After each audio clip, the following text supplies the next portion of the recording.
Close your eyes. You hear the percussion of a wooden shutter tapping in a light breeze, the hush of a broom crossing a terrazzo floor, the clink of a drinking glass at a marble sink. The room smells of lemon peel and beeswax with a faint trace of wood smoke that never completely leaves the walls. That's the Italy we step back into now. Rooms that breathed with the day, houses that knew every footstep, and 10 features that once held families together, but have since slipped quietly into memory. We begin in the courtyard because the courtyard was the heart, and the heart is always the most powerful. Stone warmed all morning by the sun radiates up through your souls, a geometry of pale slabs interrupted by a fig tree that throws dappled shadows like lace onto laundry tubs and buckets. You hear water bowing into a stone sink, the slow metallic sigh of a hand pump attached to a shallow well, the soft argument of sparrows in the vines. A grandmother rinses tomatoes, their skins shining like small lanterns, while a boy chases a rubber ball that never keeps its word and returns the same way twice. Neighbors pass through the iron gate without knocking. A borrowed rolling pin, a returned plate, news about the cousin who found work in Torino. In this courtyard, time is not measured by clocks, but by rituals. Morning bleaching, midday rinsing, evening conversations while chairs scrape stone. The diaspora remembers courtyards as a stage where the day made sense, a place to shell beans, to braid conversations, to tie memories to the line with clothespins. Many apartments abroad had no such space, so families improvised on balconies and fire escapes, recreating a small Italian square in the air. When we say the courtyard has disappeared, what we really mean is that the way people met, casually, daily, with a bucket in one hand, has grown rare. The architecture kept people honest and close. It built community without being asked. Step through the door and listen. A wood-burning cucina economica fusses in the corner, iron lids rattling softly like old coins, a pot whispering its patient plot of beans. The stove smells of oak and kitchen secrets. The wall behind it wears a blushing ellipse of heat that seasons plaster like a recipe. Someone lifts a lid with a bent fork. Steam erupts and folds back into itself as if the pot were breathing. This wasn't merely a stove, it was a slow teacher. The house gathered around it as if it were an elder, drying socks, warming hands, toasting bread on a wire rack that left the perfect lattice of char. In winter, entire afternoons were shaped by the pace of that fire, and learning to feed it was a child's first apprenticeship in patience. The modern gas range erased the conversation with flame. Later, electric glass erased the conversation with anything at all. But when immigrants remember their first cold winters abroad, they speak about that old stove by name, how it talked to the room, how it made lunch feel earned, how it made night feel friendly. Under your feet the floor glints with constellations, terrazzo and marmette, slivers of marble and stone floated in cement, ground and polished until they held light like shallow water. Morning crossed them in a slow procession, and kids learned the house by the coolness mapped under their bare toes. You could trace family history in hairline cracks and faint stains, the dropped ladle, the spilled coffee, the summer when everyone wore wet footprints indoors after the fountain broke in the courtyard. These floors were impossible to rush across. They asked you to glide, to notice. As apartment towers rose in the 70s, the terrazzo gave way to uniform ceramic or wall-to-wall anonymity. Cleaner, perhaps, but quieter in the wrong way. In faraway cities, Italians found terrazzo again in museums and hospitals and wondered why the humblest floors had come to feel like cathedrals. At the windows, a duet conducted the day, lace curtains and wooden shutters. Lace did not merely cover glass, it filtered the world into forgiving pieces. Sunlight melted into honeycomb patterns on the table, street corners softened into watercolor. Behind the lace, the shutter's slatted eyelids blinked the room awake at dawn and laid it gently to sleep at siesta. You hear the rope whisper through the pulley, the panel knock once as it settles, the room inhale, the coolness poured from outside. Dust motes floated like slow snow. The smell of laundry soap entered politely, never imposing. Plastic blinds would later replace shutters, double-glazed windows would render lace a theater prop. Abroad, those who remembered tried to teach their homes how to breathe, sheer curtains, open windows even in cautious weather, a ritual of morning light. but nothing quite replaced the way a shutter's slats made a sky into a melody rather than a fact. Open the pantry door, and the temperature changes, 2 degrees lower, maybe 3. A cool pantry, wall thick as a promise, hides onions braided like rosaries, a ceramic jar of oil, dark as late afternoon, bread under a towel, and preserves in jars that look like sun kept in glass. You touch the rough shelf. It powder coats your fingertips with flour or memory. The room smells of oregano, lemon rind, and the language of patience. There is no hum of motors, no click of thermostats. The family opens this door like a library, selects what the day requires, closes gently. The refrigerator arrived with its confident blue light and obliging grumble. It made forgetting easy. The pantry asked you to remember, to buy with rhythm, to eat with season. When we say the cool pantry disappeared, we also confess a lost intimacy with time. At the center of the room, the table waits like a stage between acts, a scar where the knife slipped, a circle where a hot pot taught caution.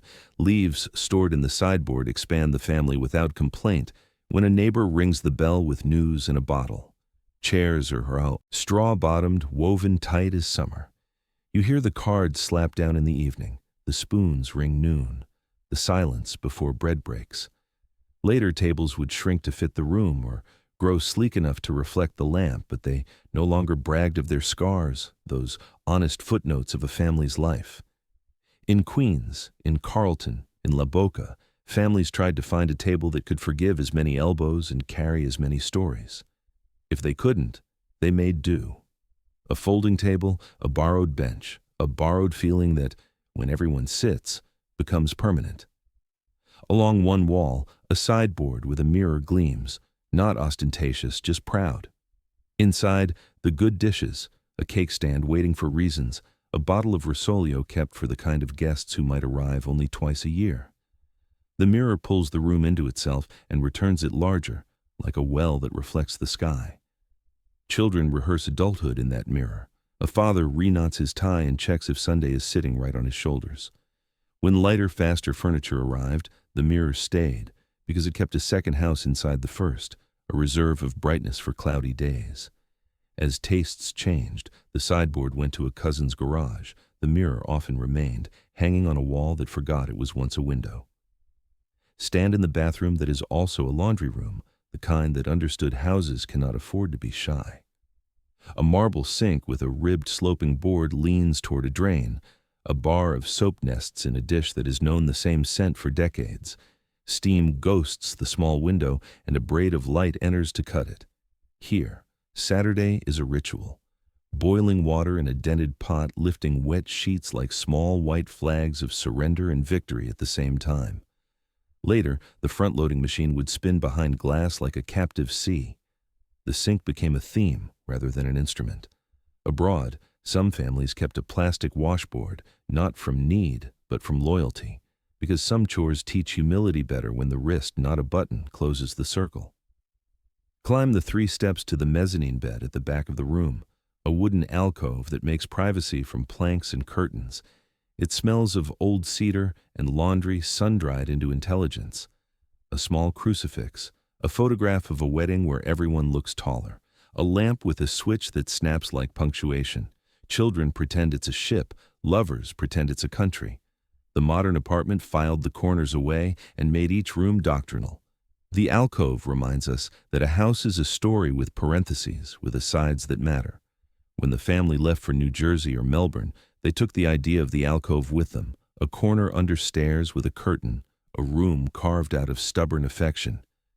We have walked a long first circle, through the courtyard into stove and floor, window and pantry, table, mirror, sink, alcove, and each space has answered us back with scent, temperature, and muscle, memory.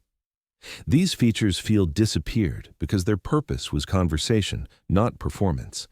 When a feature is truly good at listening, we rarely notice until it goes quiet. Open the door onto the roof, the terrace that made the sky a room. Cables stretch from iron hooks to chimneys, white sheets sail into a slow applause, a basket of wooden clothespins smells of summer, even in January. The city's noise thumbs a soft bass line from below, a vendor calling pears, a scooter making its excuses, a radio measuring the afternoon. Here, laundry turned into calendar pages, and mothers read the weather on their knuckles. Children learned proportionality by how long a pillowcase took to dry. Grandfathers squinted at far hills and decided when the soup ought to begin. In August, tomatoes blushed on crates, basil exhaled its syllabus, and figs split at the seam like laughing mouths. When apartment blocks multiplied and bylaws frowned, terraces shrank or vanished, laundry went indoors to spin, and the sky retired from housework. For emigrants, the terrace is the second most powerful room they carry forever, not a room with walls, but a room that taught them how to belong to weather. Back downstairs, notice the threshold, a stone worn into a shallow smile by half a century of departures and returns. It feels cool at dawn and remembers every foot's temperature by noon. Someone hammered a nail there to hang the string bag before market day. Someone else left a note wedged in the jam when both hands were already full of bread.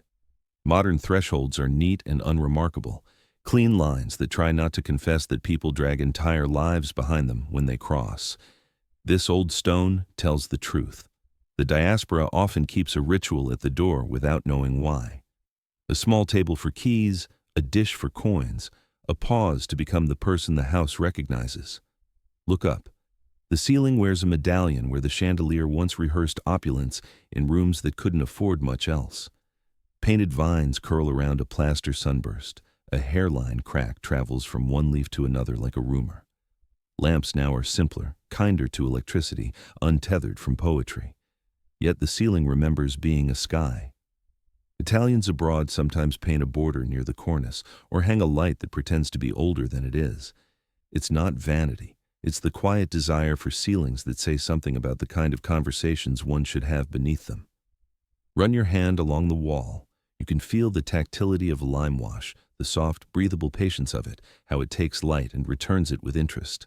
In kitchens, patterned ceramic rose halfway up the wall like a bouquet repeating itself. Lemons, geometrics, blues that forgave tomato incidents.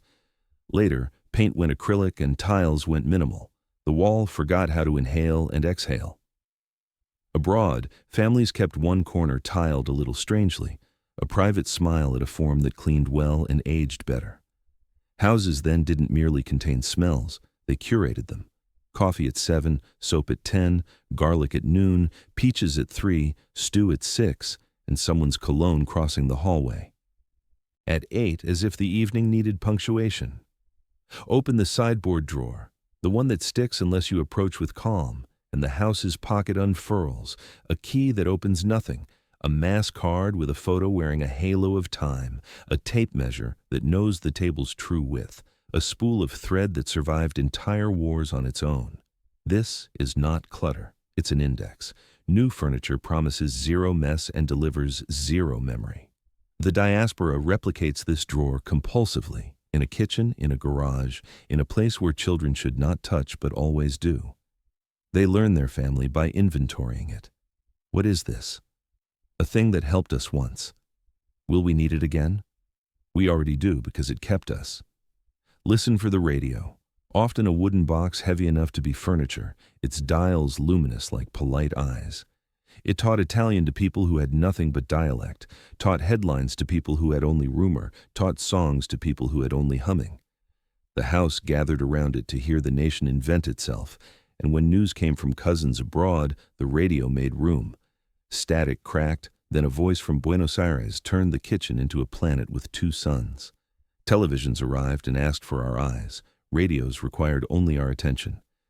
Many emigrant homes kept theirs, even after it retired, because it was the first object that made distance negotiable.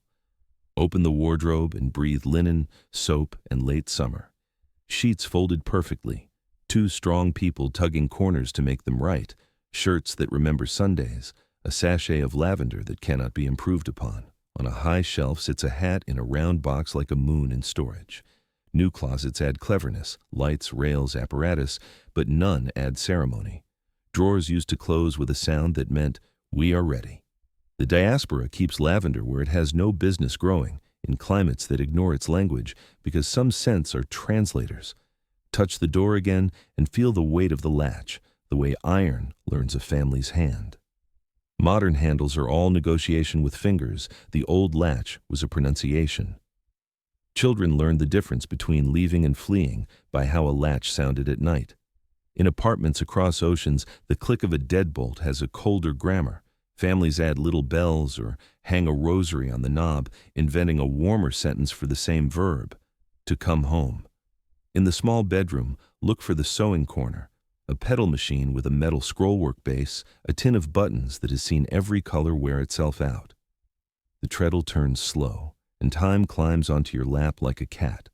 Clothes are not thrown away, they are invited to new identities.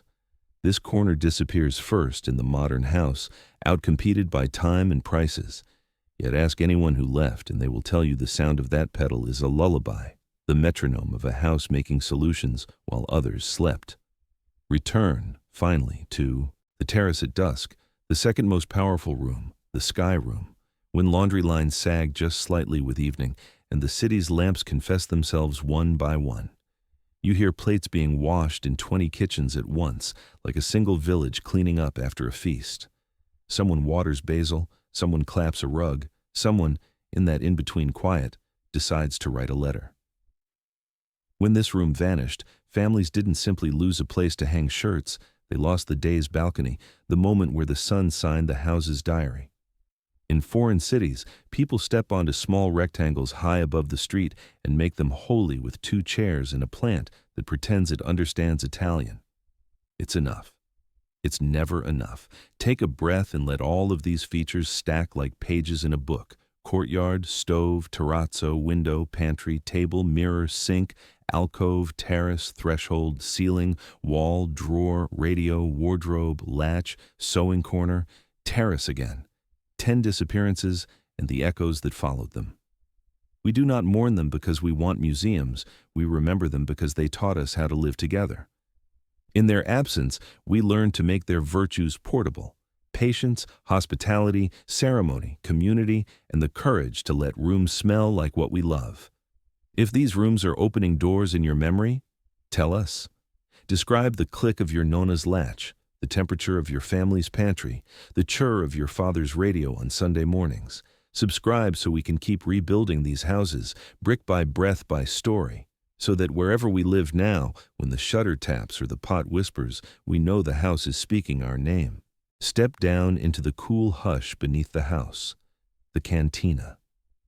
Your palm grazes stone that sweats lightly in summer, and the air turns from sunlight and soap to grape must and damp earth. A single bulb dangles, making a small moon of yellow light over demijohns in wicker jackets. There's a wooden press with iron screws, a scale that remembers more fingers than numbers, and shelves that carry autumn forward into winter. Jars the color of stoplights, green artichokes, amber peaches, red peppers, stacked like stained glass with their own private sunlight. In this room, sound behaves differently. Your steps answer themselves. A cork sighs as it loosens. A spoon tapping glass becomes an ordinance that draws everyone from upstairs. The cantina was less a room than a time machine. It could hold a season. It could hold a family's confidence. When emigrants describe first winters abroad, they always compare the new basement to this old one and discover that what's missing is not square footage, but devotion. Refrigerators and fluorescent lights replaced patience. The worry of inspectors replaced the ritual of assagia. We say the cantina has disappeared, but what is truly thinned is the art of storing joy. Push open a low door in a side wall and find the cistern, the water belly of the house. A round aperture, a rope bruised by knots, a tin bucket with a dent as familiar as the kitchen table. The water smells slightly of stone in summer, tastes of sky collected respectfully off red tile. Children were taught to draw it quietly, not to wake its echo. Adults were taught to measure thirst in buckets, then in cups. Valves and meters later replaced this ceremony with arithmetic. Abroad, a faucet's instant obedience felt miraculous and foreign all at once. But in dreams, the diaspora still hears the bucket lip kiss the surface, still feels the tender, confident weight of enough rising through darkness into day. Back upstairs and outside, notice the external staircase, the scala that rakes sunlight into sharp triangles and invites neighbors' voices to climb up uninvited, stone steps worn to a shallow river by barefoot summers, an iron handrail with a spiral at the end that teaches kids how to make their wrists sing. At the landing, a clay pot with geraniums, a broom leaning like a patient guard, a bell that rings deeper than it looks. Houses learned to hide their stairs inside as streets got faster and weatherproofing got smarter. But when stairs moved inward, something about the neighborhood stepped back. An external stair declares, "The way up belongs to everyone's eyes." It's a handshake built from stone.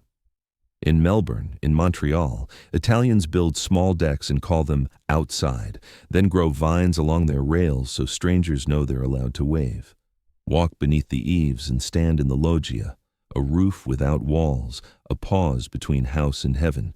Chairs here do not match. Shadows here move with the dignity of hours, not minutes. Winter uses it to store wood. Spring hangs tools that smell like soil. Summer arranges chairs in the friendliest geometry in Italy, 2 facing 2. Modern houses shortened their roofs. Insulation improved. Gutters bragged. The loggia lost its vote. Yet ask anyone who grew up with evening in a loggia, and they will describe precisely where wisdom sits in a circle of 4 chairs, and how the wind chooses whom to answer first. On the street side of the house, leaned toward the doorknocker, the battente shaped like a lion, a hand, a ring, each with a voice. The sound is not mere metal, it is a signature. Aunt Rose's knock has 2 quick syllables, then a smile's worth of silence. The postman's is dutiful and unromantic. A suitor tries to imitate a cousin and fools no one because the knocker knows him. Buzzers and video screens later replaced this theater with credentials. The house became secure and less educated. For the diaspora, that old knock lives in the body. Sometimes the heart runs to the door before anyone has actually knocked, and you only realize why when a spoon taps a pot in the same rhythm. Glance up at the sundial painted on plaster, Roman numerals flaring like small sails under a stylized sun face. It is wrong for much of the year and right when it matters. At harvest, at washing, at the hour bread asks for the oven. Its shadow writes time with generous handwriting. The electric clock arrived and carved the day into obedient slices. The sundial fell out of conversation. Abroad, people put a decorative one in a garden and wonder why it won't tell them when to rest, because the original was not for scheduling, it was for belonging. Return to the kitchen and reach into the masonry niche, a shallow altar carved into thickness, sometimes for a saint's image, sometimes for olive oil and salt, sometimes for a candle and a photograph of someone who left and is still here. The niche is a pocket the wall offers the family, an admission that not everything belongs on a table. When drywall and modular cabinetry simplified interiors, the niche went silent. We replaced pockets with surfaces, and surfaces always clutter themselves with proof of our days.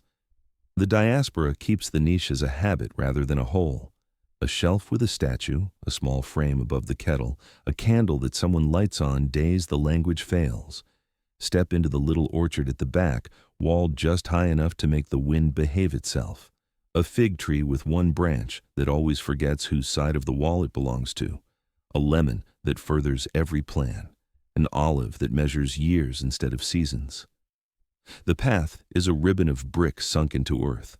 The water arrives by bucket or hose or miracle.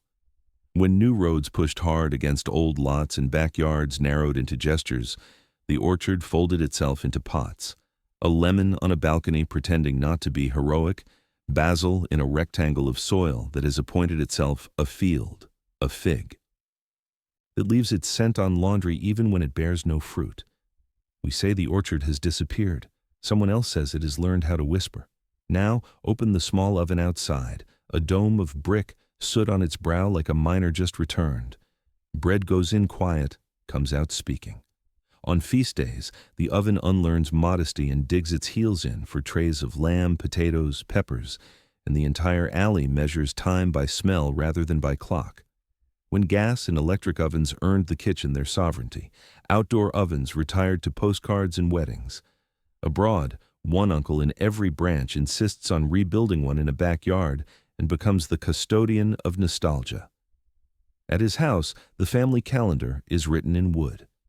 Finally, for this passage, look at the chimney shoulders, the thickened walls that carry smoke up and away, making corners you can lean into when cold and watch your own breath argue with escaping heat. When central heating smoothed winters into a single dial setting, the shoulders forgot their posture. But anyone who has leaned their back into warmed masonry knows an intimacy with a house that radiators cannot pronounce. In exile, people press their palms to sunlit brick and remember, a wall can love you back. All these features, the cantina, cistern, external stairs, loggia, knocker, sundial, niche, orchard, oven, chimney shoulders, compose a grammar of dwelling that expected you to participate. Modern houses do more for us and ask less of us, and we call that progress because our calendars are hungry. But memory prefers conversations to services. It keeps the old house as a verb. Stand in the communal stairwell of a palazzina from the 1930s, where terrazzo steps spiral like a ladle stirring a pot. The rail is cool at dawn, warm by evening, and carries fingerprints as if it were a family tree. Each landing collects doormats like stamps and smells like 5 dinners negotiating their borders: fried sage, tomato sauce, lemon peel, hot iron, clean wool. On the wall, a small sign, Si prega di non sputare, asks with elegant futility for the impossible. The stairwell is not an absence of privacy, it is the presence of village. As elevators multiplied and interior corridors sealed themselves in carpet and conditioned air, the stairwell lost its parliament. Diaspora families remember learning every neighbor's life by their shoes. Abroad, people wave in lobbies or nod in parking garages and spend the rest of the evening translating the word vicinato, for which there is never a perfect synonym. Push into the attic under the red tiles, an hourglass-made room. It smells of rafters and last year's quince jam, of mice that rehearse being bolder than they are. Light arrives in bars through broken tiles or a dormer born of a carpenter's whim. Trunks hold carnival masks, a military coat with a medal that knows exactly who deserved it, a cardboard nativity with a missing shepherd, and a box of letters written with ink that dried like seashore. Later, attics thinned to skeletons in apartments, and storage moved to units with locks and fluorescent light, where objects forget their stories and learn their serial numbers. In exile, the attic becomes a shelf in a garage or a closet that smells like sawdust and courage. People keep more than they should, not because they are sentimental, but because memory asked them politely to be realistic about loss. Return to the street at noon and hear the fountain. The fontanella in a niche, water threading its patient syllable into the day.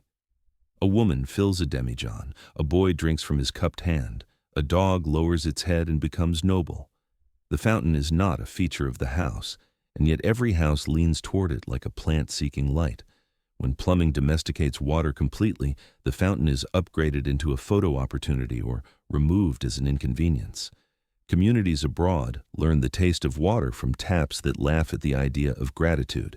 Then, someone installs a small garden spout on a post and reintroduces humility to the neighborhood in a way no one can explain without analogies. Stand again at a window, but this time at the sill. A slab of marble deep enough for cooling cakes, for elbows, for seedlings pushed toward spring. Soap dries into signatures there. Children place tin soldiers on its cold stage and give them snow made of flour. New windows thin to glass and frame, sills become mere ledges. A generation loses a platform and invents one, a long board on brackets, a table pushed close to a pane, a ritual of watching weather with a slice of bread in hand. The house still invites looking out. It has just forgotten how to provide a place to lean. The diaspora invents leaning anyway. Let your fingers count the hooks in the entrance where coats and baskets once hung. Each hook is a punctuation mark, each absence a sentence already read. Later, closets close their doors on everything and declare the hallway innocent at all times. But a house that never shows you its hats and aprons tells you less of itself. Italians abroad create small mudrooms in houses that never planned for them because transition deserves furniture. Walk to a wall and discover the calendar of saints, yes, but alongside it, a chalk mark.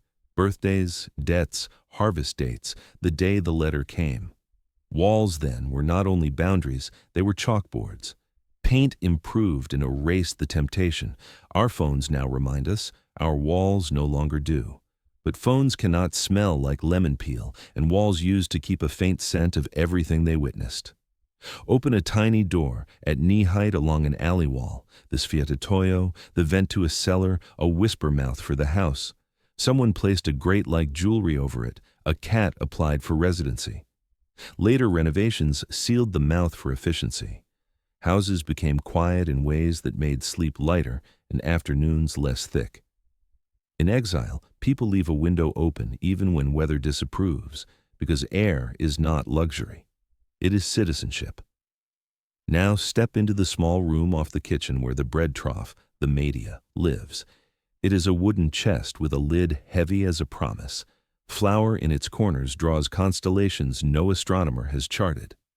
Kneading is not simply mixing. It is an argument that always ends in agreement. Hands push, fold, turn, shoulders help without asking. The dough decides when it is enough and tells you through your palms. Industrial bread declined the invitation. Plastic bags promoted permanence over presence. Abroad, a single board on a countertop and a bowl inherit a sacrament, and it is enough because the sacrament is obedience to touch. The trough disappears, the obedience remains. At the end, return to the first room again, the courtyard or the kitchen or the stairwell, because every old house insists that you end where you began to test what you learned. You will notice a small thing now that you missed earlier.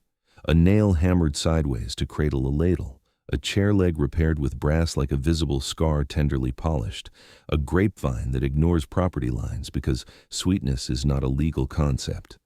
These houses were not museums of scarcity. They were universities of abundance disguised as thrift. Their features vanish only if we measure them with rulers designed for speed. We promised 10 features that have now disappeared. We have named more because houses are greedy with meaning.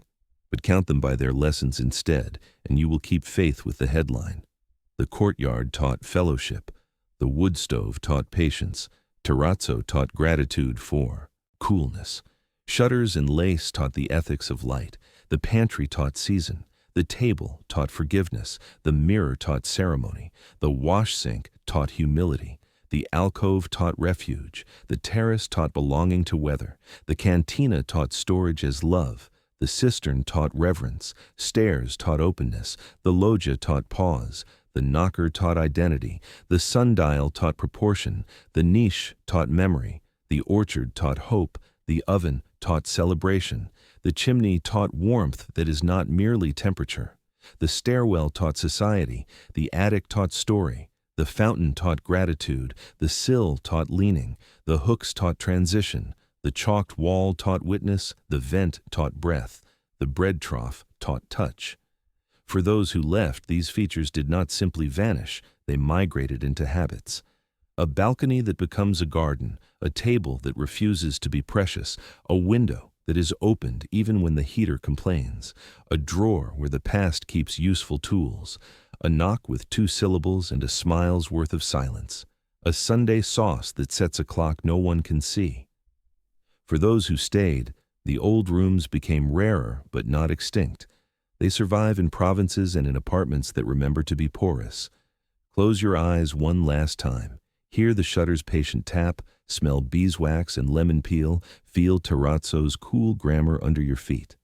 The house you remember is not lost. It's just living in your gestures now. When you hang a coat on a chair because conversation matters more than order, the sideboard nods from another century. When you line up jars of summer on a shelf because winter will want brightness, the cantina smiles in your basement. When you greet a neighbor at the threshold and forget to let them finish knocking, the door knocker does its small, proud work in your chest. We keep saying these features have disappeared. Maybe the honest tense is different. They have changed address.